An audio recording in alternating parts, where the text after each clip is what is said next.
से नहीं होता मित्रों। मैं शासन में बैठा हूं, मुझे मालूम है इस प्रकार से रुपया इतनी तेजी से गिर नहीं सकता। अरे नेपाल का रुपया नहीं गिरता है, बांग्लादेश की करेंसी नहीं गिरती है, पाकिस्तान की करेंसी नहीं गिरती, श्रीलंका की करेंसी नहीं गिरती। क्या कारण है हिंदुस्तान का रुपया पतला होता जा रहा है? ये जवाब देना पड़ेगा आपको, देश आपसे जवाब मांग रहा है।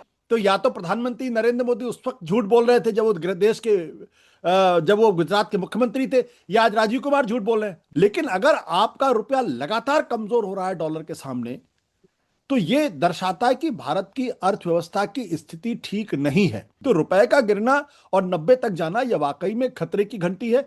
बल्कि मैं तो ये कहूं खतरे की घंटी नहीं, बल्कि इस ओर इशारा है कि भारत की अर्थव्यवस्था का जो स्वास्थ्य है, जिसको बड़े पैमाने पर बहुत बेहतर बताने की कोशिश की जा रही है, वो अपने आप में एक फार्स है। तीसरी तिमाही में तो भारत का जो जीडीपी ग्रोथ है वो 8.2% है।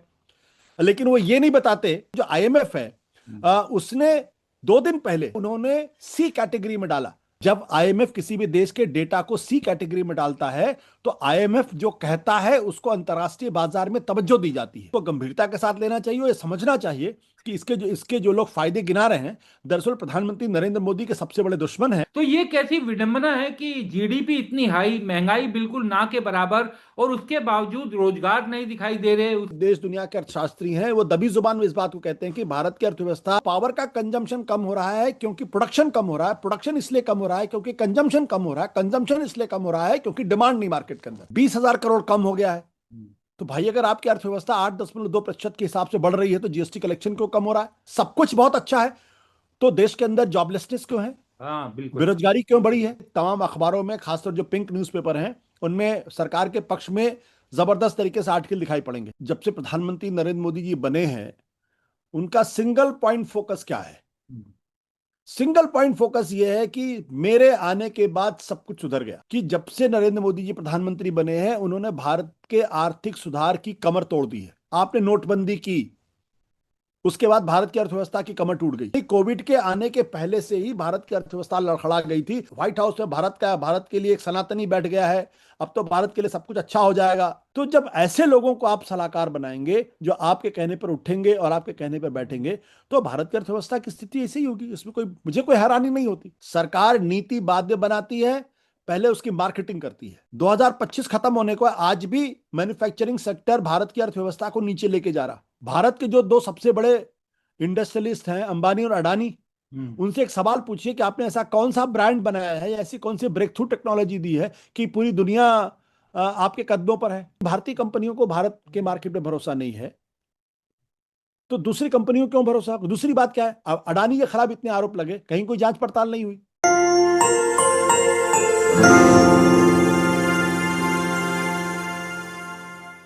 नमस्कार, मैं हूं विक्रांत यादव और आप देख रहे हैं आपका अपना चैनल द स्वतंत्र। रुपए की गिरती कीमत, हर भारतीय इस बारे में सोच रहा है कि आखिर रुपए का गिरता स्तर कहां जाकर रुकेगा। 90 पार रुपया हो चुका है डॉलर के मुकाबले, और सरकार की तरफ से अभी तक हालांकि कोई इस पर जानकारी नहीं आई है। लेकिन बात करने के लिए मौजूद है वरिष्ठ पत्रकार आशुतोष जी। आशुतोष जी, बहुत बहुत स्वागत है आपका द स्वतंत्र पर। सर, सबसे पहले तो आपसे यही जानना चाहूंगा कि नीति आयोग के पूर्व वीसी हैं राजीव कुमार, अब वो गिरते हुए रुपए के फायदे बता रहे हैं और कह रहे हैं कि इस परसेप्शन को बदलने की जरूरत है। देश के लिए गिरता हुआ रुपया किस कदर फायदेमंद हो सकता है, अब ये बताया जाने लगा है। राजीव कुमार जी को एक काम करिए आप, अगर आपके पास उनका फोन नंबर हो, व्हाट्सएप नंबर हो या फिर ईमेल आईडी हो, जी तो उनको प्रधानमंत्री नरेंद्र मोदी के वो 3 वीडियोस भेज दीजिए जो उन्होंने 2013-2014 में कहे थे जब रुपया गिरा था। उस वक्त रुपया तकरीबन 55% से बढ़ के 55 से बढ़ के करीब 60-65 के आसपास पहुंचा था। और प्रधानमंत्री जी ने कितनी तेजी के साथ लगभग हर फोरम में यह कहा था कि देखिए रुपया इतनी तेजी के साथ गिर रहा है और इससे भारत की अर्थव्यवस्था पूरी तरीके से चौपट हो जाएगी। अंतर्राष्ट्रीय स्तर पर भारत का जो बाजार है उसकी कोई साख नहीं बचेगी, जो हमारे व्यापारी हैं वो पूरी तरीके से बर्बाद हो जाएंगे।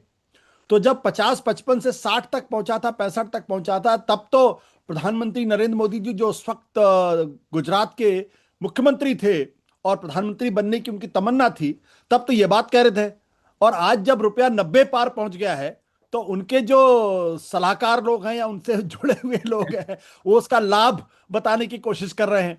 तो या तो प्रधानमंत्री नरेंद्र मोदी उस वक्त झूठ बोल रहे थे जब वो देश के जब वो गुजरात के मुख्यमंत्री थे, या आज राजीव कुमार झूठ बोल रहे हैं। दोनों तो सच नहीं हो सकता ना। अगर रुपया गिर रहा है, उसकी कीमत लगातार टूट रही है, तो उसके फायदे तो एक ही हो सकते हैं, नुकसान एक ही हो सकता है। तो मुझे लगता है कि राजीव कुमार जी खुद ही प्रधानमंत्री नरेंद्र मोदी को झूठा साबित करने की कोशिश कर रहे हैं, और यह बात शायद उनके नॉलेज में नहीं होगी। महत्वपूर्ण सवाल क्या है कि जब आपका रुपया लगातार गिर रहा है, तो कहीं ना कहीं यह बैठ के सोचने की जरूरत है कि आपका रुपया गिर क्यों रहा है। देखिए, मैं एक बात जानता हूं कि अर्थव्यवस्था के अंदर कभी कभी ऐसी स्थिति आती है जब आपकी अर्थव्यवस्था की हालत अच्छी नहीं होती है, और आपको अपने एक्सपोर्ट इंपोर्ट को कॉम्पिटिटिव बनाने के लिए आपको रुपए का या अपनी करेंसी का अवमूल्यन करना पड़ता है। 1991 में जब नरसिम्हा राव देश के प्रधानमंत्री थे और भारत के सामने एक बहुत बड़ा मुद्रा भंडार का एक फॉरेन एक्सचेंज का एक बड़ा खतरा मौजूद हो गया था, और गोल्ड हमको नीलामी करनी पड़ी थी, दिवालिया होने के कगार पहुंचे थे। तब जब आर्थिक सुधार हुए थे, उस वक्त भारत के रुपए का अवमूल्यन 2 बार हुआ था। एक बार तो जिसपे नरसिम्हा राव पूरी तरीके से कॉन्फिडेंस थे और वो अवमूल्यन हो गया। दूसरी बार जब अवमूल्यन करने की बात हुई तो नरसिम्हा राव ने सैंक्शन दे दिया, परमिशन दे दी कि आप अवमूल्यन करिए। लेकिन थोड़े देर बाद नरसिम्हा राव को यह लगा कि अगर ये रुपए का अवमूल्यन दोबारा होगा तो इसके राजनीतिक परिणाम ठीक नहीं होंगे। तो उन्होंने आनन फानन में अपने अफसरों को कहा कि जो अवमूल्यन की जो कोशिश की जा रही है इसको रोका जाए। लेकिन तब तक तीर कमान से निकल चुका था और उसकी घोषणा हो गई थी। तो रुपए का अवमूल्यन जो हुआ था उस वक्त, वो राजनीति जो आर्थिक सुधार था उसको गति प्रदान करने के लिए जरूरी था। लेकिन अगर आपका रुपया लगातार कमजोर हो रहा है डॉलर के सामने, तो यह दर्शाता है कि भारत की अर्थव्यवस्था की स्थिति ठीक नहीं है। अभी राजीव कुमार जी को हमारे ख्याल से जो नागेश्वरन है, जो इस वक्त चीफ एडवाइजर है सरकार के आर्थिक मामलों के, उनका भी बयान अगर आप ध्यान से देखें तो उनका कहना है कि रुपए गिर रहा है लेकिन उसके लिए हमें अब रात को नींद खराब करने की जरूरत नहीं है और बाउंस बैक करेगा। यानी वो भी इस बात को लेकर चिंतित है, हालांकि बहुत संभल के बोल रहे हैं। तो रुपए का गिरना और 90 तक जाना यह वाकई में खतरे की घंटी है। बल्कि मैं तो ये कहूं खतरे की घंटी नहीं, बल्कि इस ओर इशारा है कि भारत की अर्थव्यवस्था का जो स्वास्थ्य है, जिसको बड़े पैमाने पर बहुत बेहतर बताने की कोशिश की जा रही है, वो अपने आप में एक फार्स है और वो इस ओर इशारा कर रहा है भारत की अर्थव्यवस्था की स्थिति ठीक नहीं। कुछ लोग ऐसे भी हो सकते हैं जो कहेंगे कि देखिए तीसरी तिमाही में तो भारत का जो जीडीपी ग्रोथ है वो 8.2% है, लेकिन वो ये नहीं बताते कि 8.2% में 2 बड़े इंपॉर्टेंट कंपोनेंट्स हैं। एक कंपोनेंट क्या है कि जो आईएमएफ है उसने 2 दिन पहले जब 8.2% का जीडीपी ग्रोथ की रिपोर्ट आई, उसके 2 दिन पहले आईएमएफ ने कहा था कि भारत के जो नेशनल स्टैटिस्टिक्स हैं, जो आंकड़े हैं, यानी भारत के जो आंकड़े हैं, आर्थिक आंकड़े हैं, वो डाउटफुल हैं। और इसीलिए उन्होंने सी कैटेगरी में डाला। जो ए कैटेगरी में जब होता है आपके आंकड़े तो दुनिया में बहुत अच्छे माने जाते हैं। बी कैटेगरी में चलो ठीक है, 100 है, लेकिन सी कैटेगरी का मतलब यह है कि आपके आंकड़ों पर दुनिया जो है वो विश्वास नहीं करती है। आपको ध्यान होगा कि आज ही अखबारों में खबर छपी कि वित्त मंत्री महोदया जो निर्मला सीतारमन है, वो कह रहे हैं कि इस पे कोई घबराने की बात नहीं है, क्योंकि हम जो शायद आईएमएफ को कुछ बातें समझ में नहीं आई, हम उनको ठीक कर लेंगे। सवाल देश को समझाने की नहीं है। जब आईएमएफ किसी भी देश के डेटा को सी कैटेगरी में डालता है तो आईएमएफ जो कहता है उसको अंतर्राष्ट्रीय बाजार में तवज्जो दी जाती है, तमाम दुनिया के लोग उसको गंभीरता के साथ लेते हैं, और वैसी स्थिति में कोई भी भारतीय आंकड़ों को गंभीरता के साथ नहीं लेगा। यानी 8.2% का जो जीडीपी ग्रोथ है, इसको भी गंभीरता के साथ नहीं लिया जाएगा और नहीं लिया जाता। दूसरी बात क्या है कि यह कहा गया कि भारत की जो नॉमिनल जीडीपी ग्रोथ है वो 8.7% है और उसमें 0.5% का डिफ्लेटर लगाया गया, जिसकी वजह से 8.2% हो गया। जब भी दुनिया में किसी भी देश की अर्थव्यवस्था खराब मानी जाती है जब उसकी नॉमिनल जीडीपी ग्रोथ 10% से कम होती है। तो 8.7% का नॉमिनल जीडीपी ग्रोथ होने का मतलब ही है कि भारत की अर्थव्यवस्था की स्थिति ठीक नहीं है। तो इसलिए जो 90 पार हुआ है, इसको गंभीरता के साथ लेना चाहिए और समझना चाहिए कि इसके जो लोग फायदे गिना रहे हैं, दरअसल प्रधानमंत्री नरेंद्र मोदी के सबसे बड़े दुश्मन हैं और भारत के लोगों को गुमराह करने की कोशिश कर रहे हैं। सर, एक और चीज मैं आपसे समझना चाहूंगा कि जैसे जीडीपी के जो आंकड़े आए तो उसके बाद एकदम से जोर शोर से कहा गया कि भारतीय अर्थव्यवस्था बहुत मजबूत है, बड़ी ताकतवर वो दिखाई दे रही है। दुनिया के 2-2.5% के मुकाबले भारत में 8.2 का नतीजा सामने आया। महंगाई दर वो पहुंच गई 0.25 के निचले स्तर तक, यानी देश में कोई महंगाई अब बची ही नहीं है। तो ये कैसी विडंबना है कि जीडीपी इतनी हाई, महंगाई बिल्कुल ना के बराबर, और उसके बावजूद रोजगार नहीं दिखाई दे रहे, उसके बावजूद जहां पर रोजगार है वहां पर कोई इंक्रीमेंट नहीं दिखाई दे रहे, बाजार में कोई गुड, जो कहा जाता था कि एक अच्छी फीलिंग आती है इतनी हाई जीडीपी में, वो फीलिंग कहीं दिखाई नहीं दे रही, वो पूरी तरीके से मिसिंग है। तो ये तो पूरा कॉन्ट्रास्ट बना हुआ है।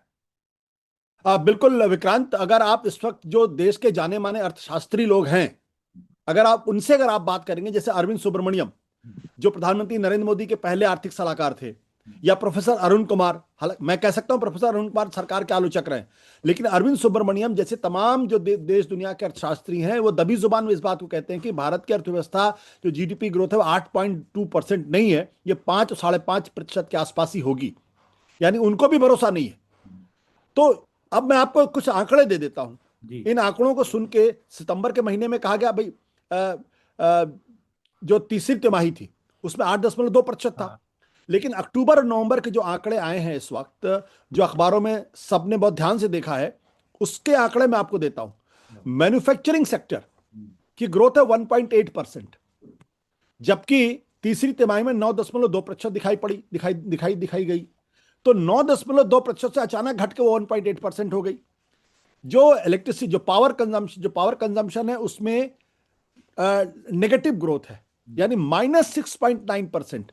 तो जब पावर कंजम्पशन में माइनस ग्रोथ होती है, इसका मतलब यह है कि हमारी आपके घर में जो बिजली जलती है वो तो जलती रहती है, ठीक है, लेकिन जो फैक्ट्रियों में जो बिजलियों का कंजम्पशन होता है, वहां कम हो रहा है, क्योंकि प्रोडक्शन कम हो रहा है।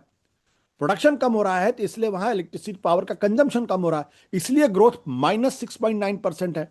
जो कंज्यूमर नॉन ड्यूरेबल है, उनका जो आंकड़ा है वो -4.4% ग्रोथ। जो कंज्यूमर ड्यूरेबल्स हैं उनका 0.5% है। प्राइमरी गुड्स का 0.6% है। खनन माइनिंग में 1.8% है। और ये सारे आंकड़े भारत सरकार के जो स्टेटिस्टिक्स मिनिस्ट्री है उसने दिए हैं, तो ये कोई मेरे आंकड़े नहीं है।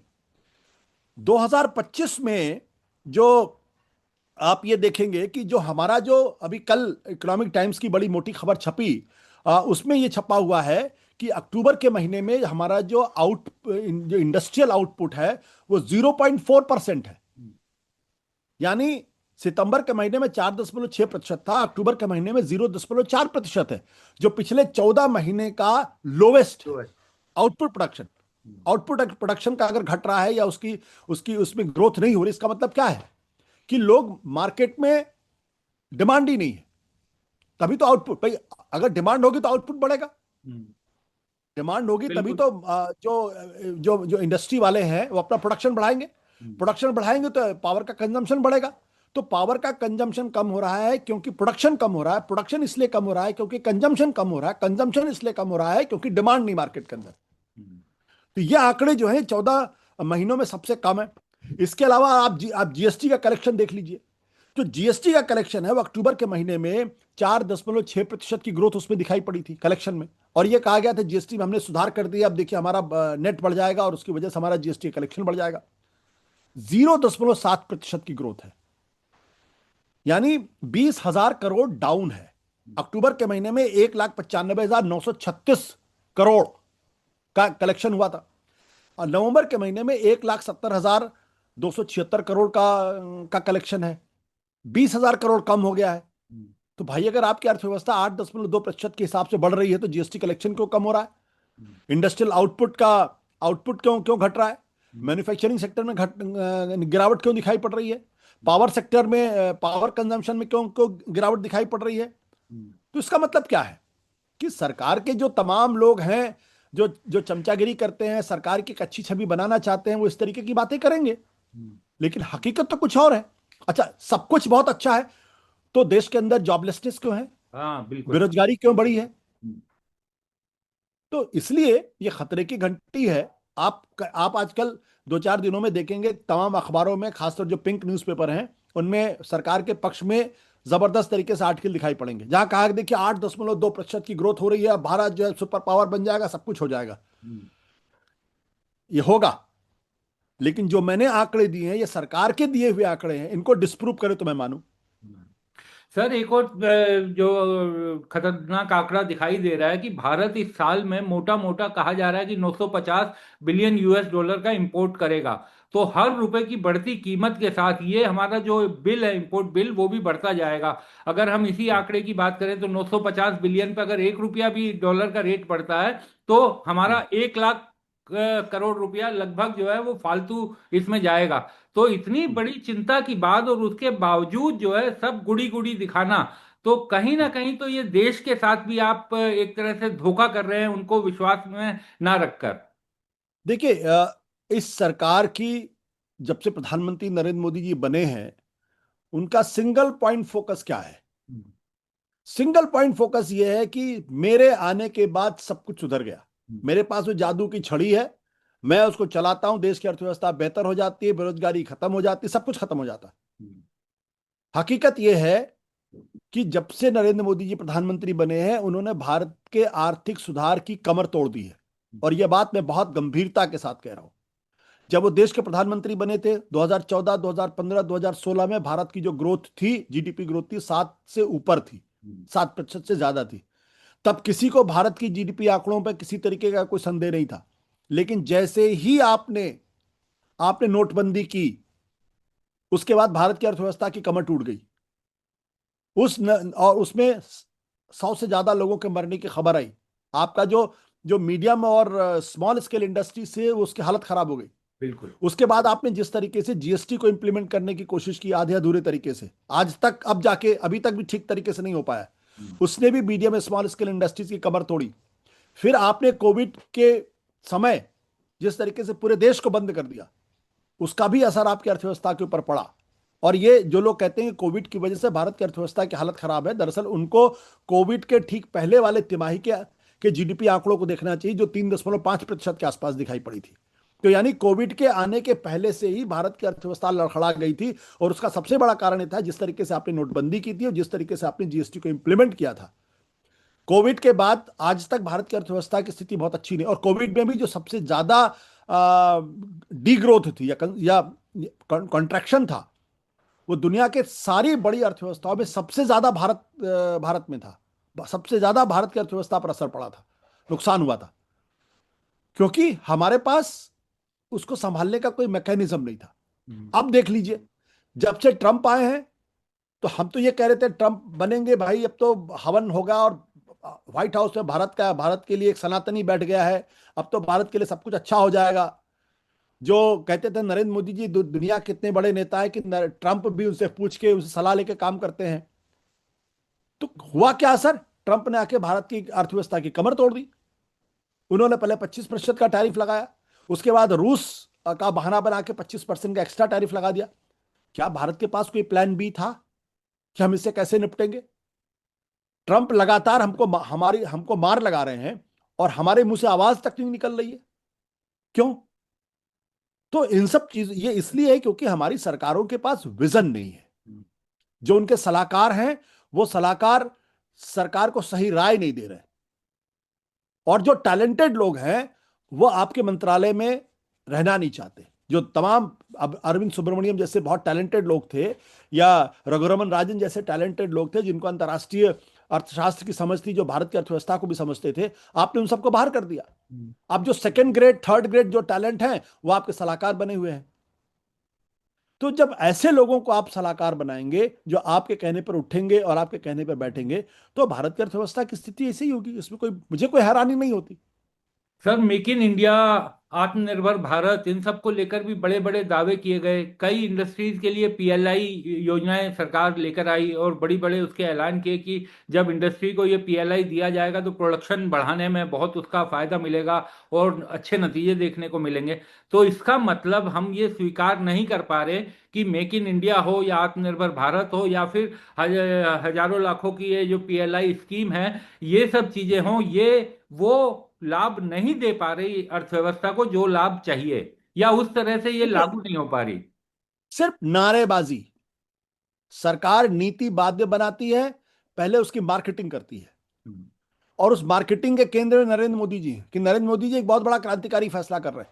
2014 में तो सबसे पहले मेक इन इंडिया की बात की गई थी, स्टार्टअप इंडिया की बात की गई थी, नहीं की गई थी? बिल्कुल। स्किल इंडिया की बात की गई थी, और तब आत्मनिर्भर भारत की बात की गई थी, और उस वक्त यह टारगेट सेट किया गया था कि भारत का जो मैन्युफैक्चरिंग सेक्टर का जीडीपी में कंट्रीब्यूशन 2022 से 25% के आसपास हो जाएगा।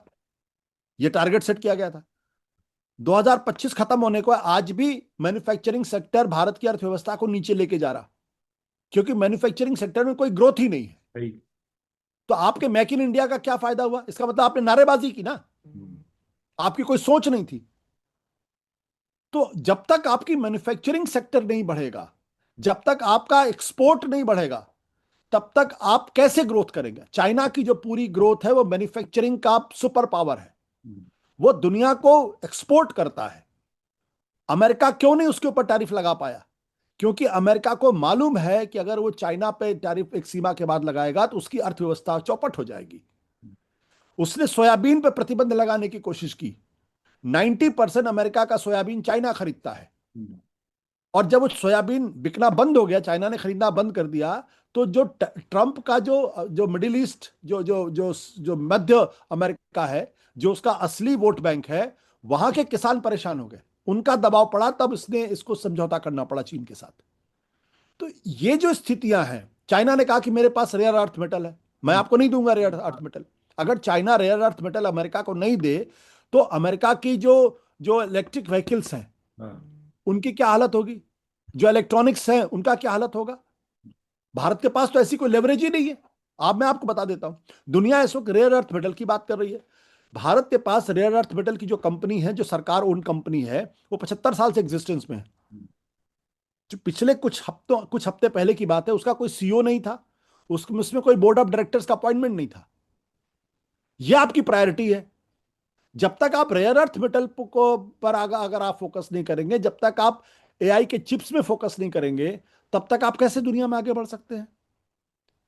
चाइना आज की तारीख में जो मोबाइल फोन्स को लेके एनवीडिया, जो 5 वैल्यूएशन के हिसाब से 5 ट्रिलियन की इकोनॉमी हो चुकी है, भारत से भी बड़ी इकोनॉमी, उसकी साइज, उसका उसकी अर्थव्यवस्था का, उसका जो मार्केट साइज है, कैपिटल जो भी आप कहिए उसको, वो ट्रंप के ऊपर प्रेशर डाल रहा है कि हमें जो जो क्या बोलते हैं एआई चिप्स चाइना को बेचने दीजिए। क्योंकि एनवीडिया को भी मालूम है कि चाइना का इतना बड़ा मार्केट है कि अगर हम वहां अपने एआई चिप्स नहीं बेचेंगे तो हमारा मार्केट बढ़ नहीं पा रहा, हमारी कंपनी ग्रो नहीं कर पाएगी। भारत के पास तो ऐसा कोई लेवरेज ही नहीं है, ना आपके पास रेयर अर्थ है, ना आपके पास कोई ऐसी टेक्नोलॉजी है, ब्रेक थ्रू टेक्नोलॉजी है जिसके आधार पर आप अमेरिका की बाहें मरोड़ सके। चाइना मरोड़ लेता है। क्यों? 12-11 साल हो गए, 12 साल होने वाले हैं प्रधानमंत्री नरेंद्र मोदी को। क्या हुआ? भारत के जो दो सबसे बड़े इंडस्ट्रियलिस्ट हैं, अंबानी और अडानी, उनसे एक सवाल पूछिए कि आपने ऐसा कौन सा ब्रांड बनाया है, ऐसी कौन सी ब्रेक थ्रू टेक्नोलॉजी दी है कि पूरी दुनिया आपके कदमों पर है। भाई, जकरबर्ग ने पैसा बनाया तो उन्होंने फेसबुक दिया, बिल गेट्स ने पैसा बनाया तो उन्होंने माइक्रोसॉफ्ट दिया, स्टीव जॉब्स ने, एप्पल ने पैसा बनाया तो उन्होंने स्मार्टफोन दिया। एनवीडिया आज की तारीख में एआई चिप्स दुनिया को दे रहा है। गूगल ने दुनिया को क्या क्या दिया। तो हमारे पास क्यों नहीं है? क्योंकि आपके जो इंडस्ट्रियलिस्ट हैं, ये इंडस्ट्रियलिस्ट ब्रेक थ्रू टेक्नोलॉजी में इनका कोई भरोसा नहीं, सरकार की नीतियों को प्रभावित करके पैसे कमाने में इनकी दिलचस्पी। दूसरी बात क्या है कि आज अगर आप डेटा को ध्यान से देखेंगे तो जो जो जो जो एफडीआई है वो लगातार भारत से निकल के बाहर जा रहा। जो भारतीय कंपनी है वो भी भारत के अंदर अपना इन्वेस्टमेंट नहीं कर रही, क्योंकि उनको यहां पे भरोसा ही नहीं है, उनको बाहर ज्यादा भरोसा है। तो जब अपनी कंपनी, भारतीय कंपनियों को भारत के मार्केट में भरोसा नहीं है, तो दूसरी कंपनियों क्यों भरोसा? दूसरी बात क्या है, अडानी के खिलाफ इतने आरोप लगे, कहीं कोई जांच पड़ताल नहीं हुई। तो कल विदेश का जो इन्वेस्टर आएगा वो कहेगा यार यहां तो एक ही कंपनी को फायदा पहुंचता है, कोई यहां इक्विटेबल मार्केट ही नहीं है, कहीं इसका कहीं कोई सुनवाई नहीं होगी। अगर मैं कहीं फंस जाऊंगा तो मुझे तो नाप दिया जाएगा, अडानी के खिलाफ कोई कार्रवाई नहीं होगी। इन सब चीजों का गलत असर पड़ता है। दुर्भाग्य की बात क्या है कि हमारे यहां इन सब चीजों को सोचकर एक समग्र समुचित नीति बनाने की कोशिश नहीं की जाती। मीडिया में बस टॉम टॉम टॉम टॉम किया जाता है कि देखिए मोदी जी हैं तो सब सब मुमकिन है। अब ये राजीव कुमार जैसे लोगों की बात समझ में नहीं आती कि दरअसल वो देश का नुकसान कर रहे हैं। लेकिन जिम्मेदारी तो जिसकी आपने बात की सर, मीडिया की भी बड़ी जिम्मेदारी बनती है, क्योंकि याद है हमें जिस समय मनमोहन सिंह के समय में रुपया 61 60 61 के स्तर तक पहुंचा था तो बाकायदा खबरें चलती थी कि वेंटिलेटर पर रुपया पहुंच गया है। अब कोई बताने को तैयार नहीं कि वेंटिलेटर से वो बाहर निकला है, जिंदा है, मर गया है, बेहोश है, क्या स्थिति है। मीडिया ये दिखाने में व्यस्त है कि पहले ट्रंप के आने पर हवन हो रहा था बनारस में, और अब व्लादिमीर पुतिन के आने पर बनारस में हवन हो रहा है। बिल्कुल आपने सही कहा। इन मूर्खों को उनकी मूर्खता पे छोड़ दीजिए, इन पर हंसिए। अगर 60 रुपया डॉलर के मुकाबले में रुपया जब 60 हुआ तो वो आईसीयू में था, तो 90 में तो मर गया वो। 90 में उस पर कहीं सांसें चल रही नहीं चल रही, ये उनसे पूछनी चाहिए। एक हमारे बड़े भारी वो है ऋषि कहे जाते हैं, हालांकि मैं तो किसी को ऋषि मुनि मानता नहीं हूँ, श्री श्री रविशंकर। हाँ, उन्होंने कहा था मोदी जी आएंगे तो रुपया 40 से पहुंच जाएगा। बिल्कुल। वो एक और एक दूसरे थे, आजकल बड़ा भारी अंपायर चला रखा बन गया उनका। उनके हर प्रोडक्ट पे सवाल खड़े होते हैं, हाँ। सरकार उनके खिलाफ कोई कार्रवाई नहीं करती। अब उनके मुंह से आवाज नहीं निकल रही कि भाई रुपया क्यों टूट रहा, सब चुप है। तो सिस्टम ने इन सब लोगों के पेट भर दिए हैं, यहां तक चीजें पहुंच गई, अब इनके मुंह से आवाज नहीं निकलती। कोई फिल्म इंडस्ट्री का आदमी बोलता है, किसी के मुंह से आवाज निकलती है। तो मीडिया भी उसी का एक हिस्सा है, मीडिया भी उसी तरीके से उनकी चमचागिरी कर रहा है।